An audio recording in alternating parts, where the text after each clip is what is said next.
नमः संस्कृताय विद्यार्थियों, मैं पूर्णिमा शर्मा कक्षा षष्ठम की हिंदी अक्षरा के अनिवार्य संस्कृत के पाठ 4 चतुर्था पाठ 4 वर्षर्तु के शब्दार्थ और इसका अभ्यास कार्य लेकर प्रस्तुत हुई हूँ। प्रारंभ करते हैं इस पाठ के शब्दार्थ। पहला है वर्षर्तु, वर्षा धन ऋतु। देखिए यहाँ पे वर्षा में क्या है आ और यह है री, आ और री मिलकर अर गुण हो गया है। तो यहाँ पर ये गुण संधि का उदाहरण है, आप इसे गुण संधि के उदाहरण में लिख सकते हैं। ये पहले भी आपको जब पाठ का अर्थ बताया गया था वहाँ भी बताया गया है। इसका अर्थ है बरसात का मौसम। दूसरा है मेघाच्छन्नम, मेघ धन आच्छन्नम। घा में देखिए क्या है अ और यहाँ पे इसके बाद क्या है अ, समान स्वर हैं तो दोनों समान स्वर मिलकर दीर्घ संधि का उदाहरण बन गया है ये। तो आप इसे दीर्घ संधि के उदाहरण में इसका प्रयोग कर सकते हैं। इसका अर्थ है बादलों से। मेघ, मेघ शब्द है उसका मतलब है बादल। तो मेघ जो है बादल का भी पर्यायवाची है, तो इसे आप पर्यायवाची में प्रयोग कर सकते हैं मेघ शब्द को। अर्थ है इसका बादलों से ढका हुआ। वर्तते है वर्षणेन, वर्षा से, बालानाम बच्चों को, जनानाम मनुष्यों को, या दूसरा अर्थ है इसका लोगों को। भविष्यति होगा, वृक्षेषु पेड़ों पर, या दूसरा अर्थ है इसका पेड़ों पर, पेड़ों में या पेड़ों पर, ये इनमें से कोई एक अर्थ लिख सकते हैं। उद्भविष्यन्ति उत्पन्न होंगे, पतिष्यन्ति गिरेंगे। यहाँ पे पत धातु है जो गिरने के अर्थ में आती है। पत्रेषु पत्तों पर, जलम वर्षा जलम वर्षा का जल, अनंतरम बाद में, करिष्यन्ति करेंगे, क्षेत्रेषु खेतों में, वप्स्यन्ति बोएंगे, अनुभविष्यन्ति अनुभव करेंगे, पंकिला कीचड़ युक्त, येन जिससे, आगमिष्यति आएगी, विद्युत उत्पातः बिजली का गिरना, एतत् सर्वम, एतत् धन सर्वम। इसको जो प्लस का निशान देख रहे हैं आप, इसको संस्कृत में धन बोलते हैं। यह सब कृते लिए। अभ्यास कार्य, पहला प्रश्न है उच्चारण करें। आपको इन शब्दों के उच्चारण के साथ साथ इनको लिखने का भी अभ्यास करना चाहिए अपनी कॉपी में, क्योंकि ये कठिन शब्द के रूप में आपको यहाँ पर दिए गए हैं। उच्चारण करते हैं। मेघाच्छन्नम, जल वर्षणेन, उद्भविष्यन्ति, प्रफुल्लितम, वप्स्यन्ति, विद्युत उत्पातः। अब प्रश्न नंबर 2 है एक पदेन उत्तर, एक पद में उत्तर दें। पहला है आकाशम कदा मेघाच्छन्नम भवति, आकाश में कब बादलों से घिरा होता है। वर्षा काले, वर्षा के समय। तो आपको वन वर्ड में ही इनके आंसर देने, तो मैंने यहाँ पर वन वर्ड में इनके आंसर लिखे हुए हैं। दूसरा है वृक्षेषु कानि उद्भविष्यन्ति, वृक्षों पर कौन उत्पन्न होंगे, नवीनानि पत्राणि, नए पत्ते। वर्षा जलम किम करिष्यति, वर्षा का जल क्या करेगा, मधुरम ध्वनि, मधुर ध्वनि। भूमि ही कदा पंकिला भविष्यति, भूमि कब कीचड़ युक्त होगी, वर्षा काले, वर्षा काल में। जनः केन भयभीताः भविष्यन्ति, लोग किससे भयभीत होंगे। मेघा गर्जनम विद्युत्पाता च, बादलों की गर्जना से और बिजली के गिरने से। प्रश्न नंबर 3, मंजूषा से उचित पदों का चयन कर रिक्त स्थानों की पूर्ति करें। ये देखिए जो बॉक्स आपको पिंक कलर का दिखाई दे रहा है, ये मंजूषा कहलाती है संस्कृत में। तो देखिए मैंने यहाँ पर नंबर भी डाल रखे हैं इन नंबरों के हिसाब से, और यहाँ पे मैंने लिख भी रखा है। पहला है प्राचीनानि पत्राणि, पुराने पत्ते, पतिष्यन्ति मतलब गिरेंगे। तो देखिए यहाँ पे का नंबर डाल रखा है मैंने, यहाँ पे लिख भी रखा है। वर्षा काले मेघा गर्जनम, वर्षा काल में बादल गर्जना क्या करिष्यन्ति, ये देखिए खा नंबर है करेंगे। जल से अधिकतया अवरुद्धा भविष्यन्ति, जल की अधिकता से क्या अवरुद्ध हो जाएंगे, मार्गाः, देखिए यहाँ पे गा नंबर है, मार्गाः लिखेंगे। गमनागमने बाधा, जाने आने में बाधा रुकावट आएगी। तो आगमिष्यति घा नंबर यहाँ लिखा हुआ है, यहाँ भी लिख दिया मैंने। अगला है लास्ट, विद्युत उत्पादेन जनाः भयभीताः, बिजली के गिरने से लोग भयभीत, भविष्यन्ति, देखिए ये लिखा हुआ है भविष्यन्ति भयभीत होंगे। अब विशेष, क्या विशेष है? भविष्य में होने वाली क्रिया को भविष्यकाल की क्रिया कहते हैं। जाएगा, क्यों जाएगी, नहीं, जाएंगे आदि भविष्यकाल की क्रिया होती है। अर्थात उसके अंत में जो क्रिया है उसके अंत में क्या होता है? गा, गी या गे, ये चिन्ह होते हैं। इसके लिए संस्कृत में धातु के लृट लकार के रूप का प्रयोग होता है। जो आप अंग्रेजी में फ्यूचर टेंस पढ़ते हैं वो संस्कृत में आप क्या पढ़ते हैं? लृट लकार का प्रयोग किया जाता है। इसके लिए फ्यूचर टेंस के लिए नीचे लृट लकार के रूपों को ध्यान से पढ़ें। देखिए लृट लकार के भू धातु के आपको रूप दिए हुए हैं। भू का अर्थ होता है होना, और भविष्यत काल, काल कौन सा है इसमें? भविष्यत काल। और लकार कौन सा लगेगा भविष्यत काल के लिए? लृट लकार। देखिए 3 वचन है, एक वचन, द्विवचन और बहुवचन, और 3 ही पुरुष हैं, प्रथम पुरुष, मध्यम पुरुष और उत्तम पुरुष। भू धातु के रूप भव से चलते हैं। किससे चलते हैं? भव। तो देखिए यहाँ पे भव, भविष्यति, भविष्यतः, भविष्यन्ति, भविष्यसि, भविष्यथः, भविष्यत्, भविष्यामि, भविष्यावः, भविष्यामः।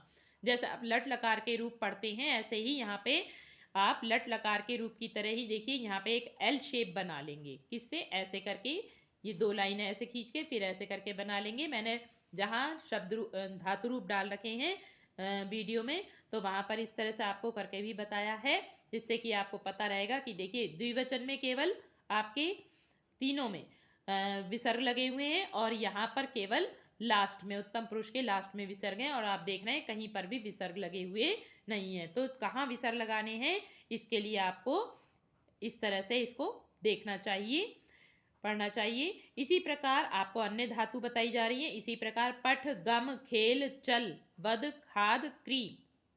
पठ का मतलब पढ़ना, गम मतलब जाना, खेल मतलब खेलना, चल मतलब चलना, वद बोलना, खाद खाना, और क्री मतलब करना। ये धातुओं के अर्थ हैं। तो धातुओं का लृट लकार में रूप चलाएं, आपके लिए कार्य है। तो उद प्लस धन, इसका मतलब क्या? धन, भू। आप ये शब्द जो आपके पाठ में आए हैं उनको बता रहे हैं। उद्भव यानी उत्पन्न होना, धन, पत, उत्पत यानी उड़ना, निह धन श्री, निःसर निकलना, वि धन त्रि, वितर यानी बांटना। धातुओं के लृट लकार के रूपों का भी इसी प्रकार अभ्यास करें। आपने देखा कि इन धातुओं के अंत में क्रमशः योग हुआ है। क्या जुड़ा है इनके धातुओं के अंत में? देखिए यहाँ पर भी एक वचन, द्विवचन, बहुवचन है, और प्रथम पुरुष, मध्यम पुरुष और उत्तम पुरुष है। क्या जुड़ा है? देखिए ईष्यति जुड़ा है सब में। ये देखिए भव के साथ में ईष्यति, ईष्यता, ईष्यंती, इस तरह से ही जुड़ा है। तो ये प्रत्यय कहलाते हैं। क्या कहलाते हैं? प्रत्यय। धातु के साथ इनको जोड़ देते हैं तो ये प्रत्यय जोड़कर रूप बनते हैं। तो ईष्यति, ईष्यता, ईष्यन्ति, ईष्यसि, ईष्यथा, ईष्यत्, ईष्यामि, ईष्यावः, ईष्यामः। ध्यान रहे कुछ धातुओं में ई के बिना केवल इष्यति, इष्यता, इष्यन्ति, जैसे आधा सा, यहाँ पे क्या है? आधा शा है। तो कुछ धातुओं में बता रहे हैं कि ये आधा सा भी होता है। तो आदि चिन्ह का योग होता है। जैसे पा धातु है आपकी, उसका अर्थ क्या है? पीना। भविष्यत काल लृट लकार में क्या बनेगा? पास्यति। ठीक है। जैसे यहाँ पर क्या बन रहा है? भविष्यति। यहाँ पे आधा शा लग रहा है, देख रहे हैं आप, और यहाँ पे उस शा के स्थान पे क्या लग रहा है? देखिए यहाँ पे लग रहा है आधा स, तो बना पास्यति, पास्यतः, पास्यन्ति। ठीक है। पास्यसि, पास्यथा, पास्यत, पास्यामि, पास्यावः, पास्यामा, इस तरह से इसके रूप बनेंगे। अब जो आपको यहाँ पर अन्य धातुओं के रूप ये लिखे हुए हैं वो हमने आपके लिए यहाँ पर लिखे हैं, तैयार किए हैं। आप इनको बहुत आसानी से यहाँ समझ सकते हैं। यहाँ मैंने लिखा हुआ है भू धातु के रूप भव से चलते हैं। इसका अर्थ होता है होना, भविष्यत काल, लृट लकार। तो देखिए 3 वचन हैं, आप ऊपर लिखे देख रहे हैं, और पुरुष कितने हैं? 3 पुरुष हैं। तो सबसे पहले हम जो आपको धातुएं इसमें दी हुई हैं उसमें प्रथम पुरुष के रूप का वाचन करेंगे। भविष्यति, भविष्यतः, भविष्यन्ति।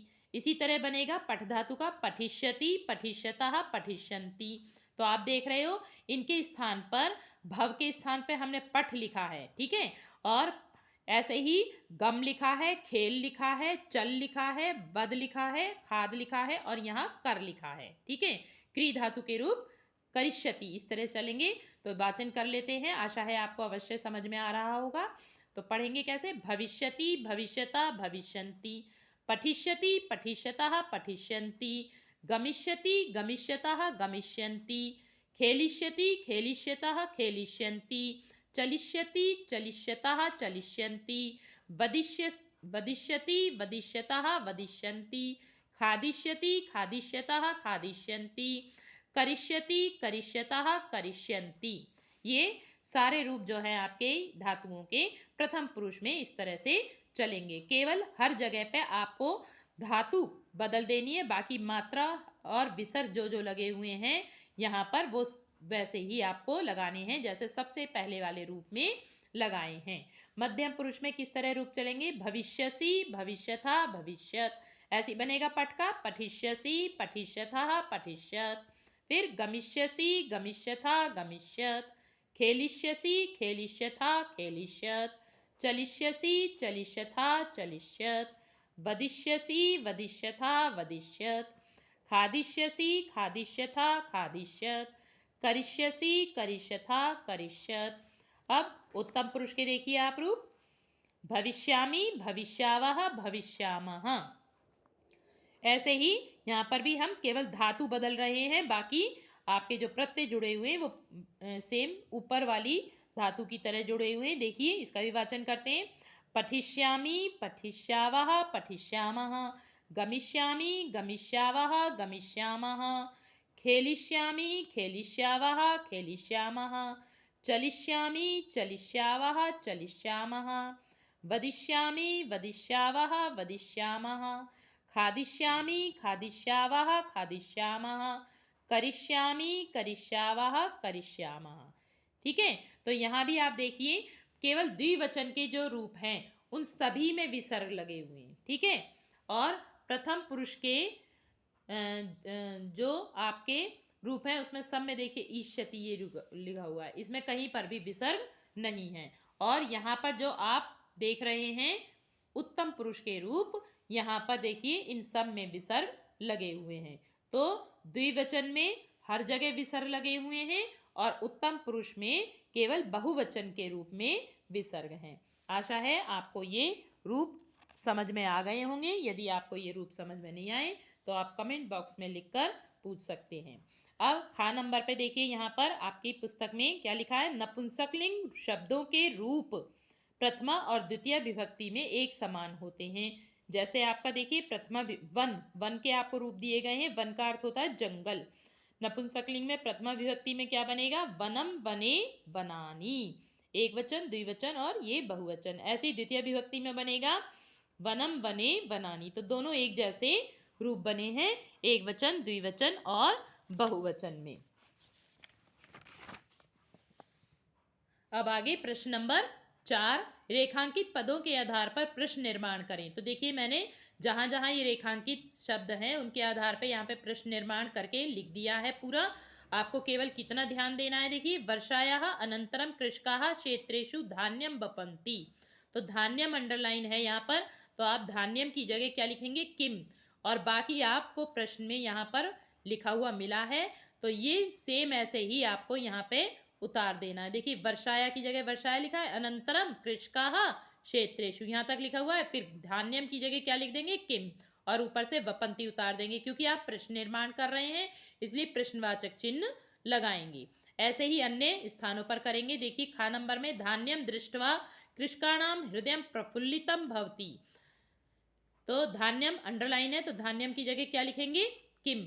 जैसे यहाँ पर धान्यम की जगह किम लिखा है ऐसे ही किम लिखेंगे, किम दृष्ट्वा यानी क्या देखकर, कृषकाणाम हृदय प्रफुल्लितम भवति, फिर क्वेश्चन मार्क लगा देंगे। वर्षा काले आकाशम मेघाच्छन्नम भवति। तो मेघाच्छन्नम अंडरलाइन है तो यानी वर्षा काल में आकाश कैसा होता है, वर्षा काले आकाशम कीदृशम, इसकी जगह क्या लिखेंगे, कीदृशम भवति, कैसा होता है। तो यहाँ पर अधिक हम अर्थ नहीं बता रहे हैं क्योंकि वीडियो अधिक लंबी हो जाएगी। अब प्रश्न नंबर 5 देखिए, संस्कृत में अनुवाद करें आकाश में बादल घिरे हैं, तो क्या बनेगा? आकाशे मेघाच्छन्नं वर्तते। कल वर्षा होगी, श्वः वर्षा भविष्यति। मैं कल घर जाऊंगा, अहं श्वः गृहं गमिष्यामि। तुम दोनों कहाँ जाओगे? युवां कुत्र गमिष्यथः। हम दोनों अपना पाठ पढ़ेंगे, आवाम स्व पाठम पठिष्यावः। अब देखिए यहाँ पे हिंदी में अनुवाद करेंगे। प्रश्न नंबर 6 हिंदी में अनुवाद है। पहला है, ये पाठ का अर्थ भी आपको बता दिया गया है, लेकिन फिर भी मैंने यहाँ पर इसका अर्थ लिख दिया है, इसको भी पढ़ लेते हैं। वृक्षेषु नवीनानि पत्राणि उद्भविष्यन्ति। वृक्षों पर नए पत्ते उत्पन्न होंगे। वर्षायाः अनन्तरं कृषकाः धान्यं वप्स्यन्ति। वर्षा के बाद किसान धान बोएंगे। धान्यं दृष्ट्वा कृषकाणां हृदयं प्रफुल्लितं भविष्यति। धान को देखकर किसानों, यहाँ पर आपको बहुवचन का प्रयोग करना है, ठीक है। इसको हम ठीक कर देते हैं, किसानों, आपको, क्योंकि कृषका नाम बहुत सारे किसान हैं, ठीक है। तो किसानों का हृदय खुश होगा। वर्षा काले भूमि पंकिला भविष्यति। वर्षा काल में भूमि कीचड़ युक्त होगी। जलस्य अधिकतया मार्गाः अवरुद्धा भविष्यन्ति। जल की अधिकता से मार्ग अवरुद्ध मत का मतलब मैंने यहाँ पे ब्रैकेट में लिखा हुआ है, रुकना या बाधित, यानी कि अवरुद्ध हो जाएंगे। जल की अधिकता से मार्ग अवरुद्ध हो जाएंगे या रुक जाएंगे, क्योंकि बादल से जब वर्षा अधिक होगी तो क्या होगा? जल अधिक भरने से रास्ते में आने जाने में समस्या हो जाती है, तो रास्ते अवरुद्ध हो जाएंगे। अब है आपका अहिंसा परमो धर्म। ये सूक्ति है, मैंने यहाँ पे लिखा हुआ है। सूक्ति का अर्थ क्या है? अहिंसा सबसे बड़ा धर्म है, ये इस सूक्ति का अर्थ है। आज के लिए इतना ही। अगली वीडियो में अगले पाठ के साथ हम फिर मिलेंगे। धन्यवाद।